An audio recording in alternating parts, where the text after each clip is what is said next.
Iblis tidak jatuh karena kurang ibadah. Ia jatuh karena merasa lebih benar. Kalimat ini mungkin terdengar tidak nyaman, namun justru di sanalah pelajarannya. Video ini bukan untuk membela iblis dan juga bukan untuk menghakimi manusia. Ini hanya ajakan untuk berhenti sejenak dan berpikir dengan jujur.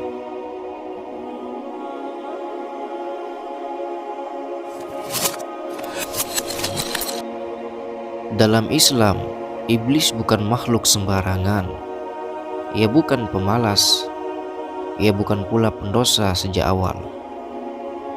Iblis pernah menjadi hamba yang sangat taat, beribadah dalam waktu yang panjang, hingga derajatnya diangkat bersama atau setara dengan para malaikat.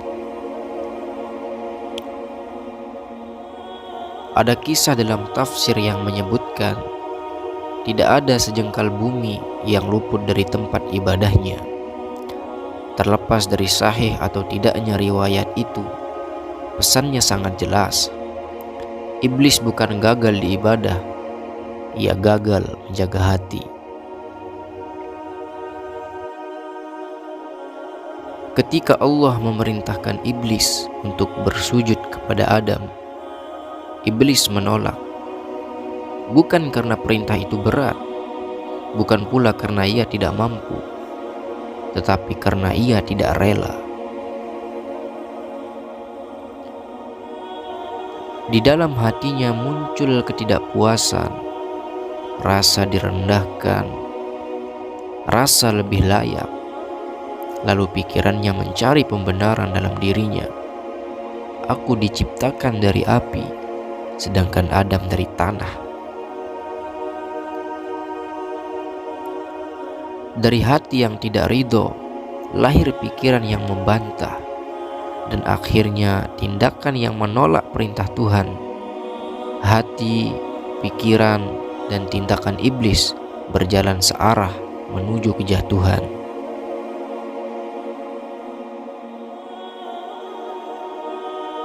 Iblis tidak mengingkari Tuhan. Ia tahu siapa Allah. Ia bahkan berbicara langsung dengannya. Namun iblis melakukan satu kesalahan yang fatal. Menilai perintah Tuhan dengan standar dirinya sendiri. Seolah ia berkata, menurutku ini tidak adil. Dan di titik inilah segalanya runtuh. Bukan karena dosa besar, tetapi karena ego yang ikut beribadah.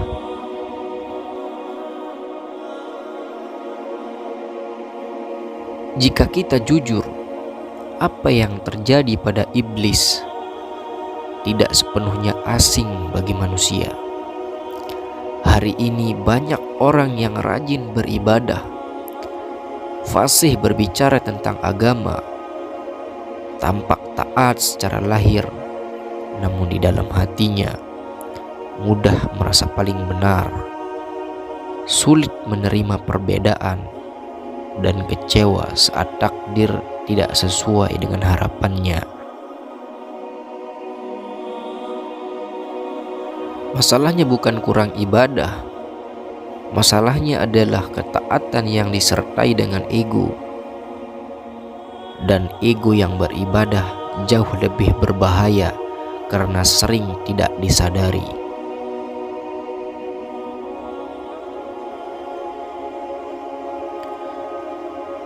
Kita bukan nabi. Kita tidak dijaga dari dosa. Karena itu, kita tidak pernah benar-benar baik. Yang bisa kita lakukan hanyalah terus berusaha menjadi lebih baik. Baik maksiat karena lemah maupun ketaatan yang melahirkan kesombongan. Keduanya sama-sama menyimpang dari kebenaran. Perbedaannya hanya satu. Manusia masih bisa berkata, "Aku salah," sedangkan iblis tidak pernah mengatakan itu.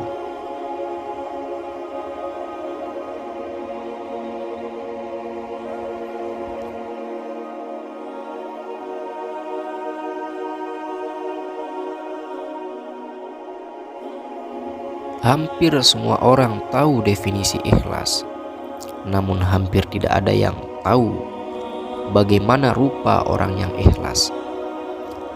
Karena ikhlas tidak bisa dilihat, tidak bisa diukur, bahkan tidak bisa dipastikan oleh pelakunya sendiri. Begitu seseorang berkata, "Aku sudah ikhlas," disitulah kita perlu berhenti sejenak. Karena ikhlas bukan status, bukan prestasi, dan bukan pula pengakuan.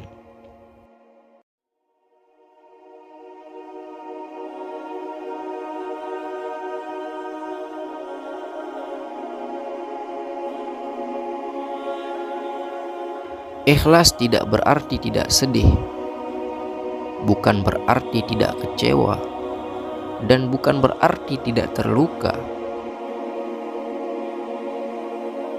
Ikhlas bisa hadir bersamaan dengan air mata. Yang membedakan hanyalah satu: hati berhenti menuntut Tuhan untuk mengikuti kehendaknya sendiri. Ikhlas adalah saat seseorang berkata dalam diam, "Aku sudah berusaha, sisanya bukan wilayahku."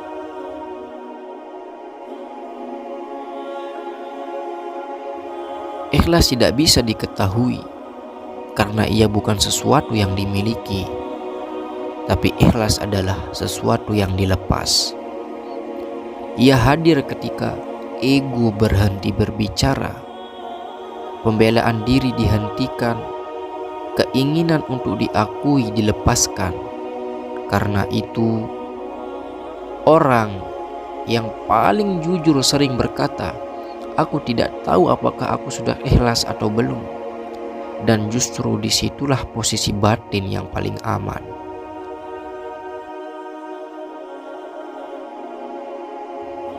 Iblis dan Adam, bandingkan dua makhluk ini.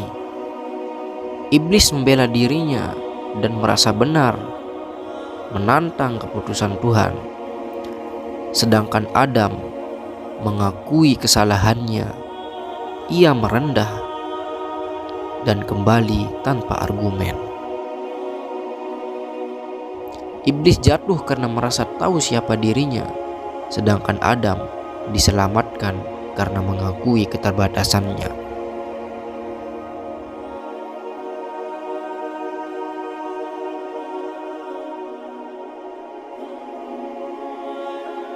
Jika kita tarik benang merah dari semuanya, kita akan melihat satu hal yang sama. Iblis jatuh bukan karena kurang ibadah, tetapi karena egonya menolak merendah. Sedangkan manusia jatuh bukan karena sering salah, tetapi ketika egonya menolak mengakui kesalahan. Dan ikhlas bukan tentang seberapa banyak amal kita yang kita buat, bukan tentang seberapa kuat iman di lisan kita, melainkan tentang seberapa kecil ego yang kita bawa saat berdiri sebagai hamba. Iblis memiliki ketaatan tetapi tidak memiliki ikhlas. Manusia memiliki dosa tetapi masih diberi peluang untuk ikhlas. Perbedaannya bukan pada siapa yang lebih taat, tetapi pada siapa yang masih mau berkata, "Aku bukan siapa-siapa." Ikhlas tidak pernah berdiri sendiri. Ia selalu lahir saat ego dilepas. Dan ego selalu muncul saat kita merasa lebih tahu, lebih layak, dan lebih benar. Mungkin karena itu ikhlas tidak pernah bisa dipastikan. Karena begitu kita yakin memilikinya, ego sudah lebih dulu menyelip di dalamnya. Maka barangkali jalan manusia bukan menjadi sempurna, bukan pula menjadi suci, dan bukan menjadi paling benar, melainkan tetap berjalan sambil terus merendah. Dan selama kita masih mampu merendah, kisah iblis tidak sedang kita ulang, tetapi sedang kita pelajari. Mungkin kita tidak pernah tahu apakah kita benar-benar ikhlas, Namun selama kita masih waspada pada ego kita sendiri dan tidak berhenti memperbaiki diri, mungkin itu sudah cukup untuk tetap menjadi manusia.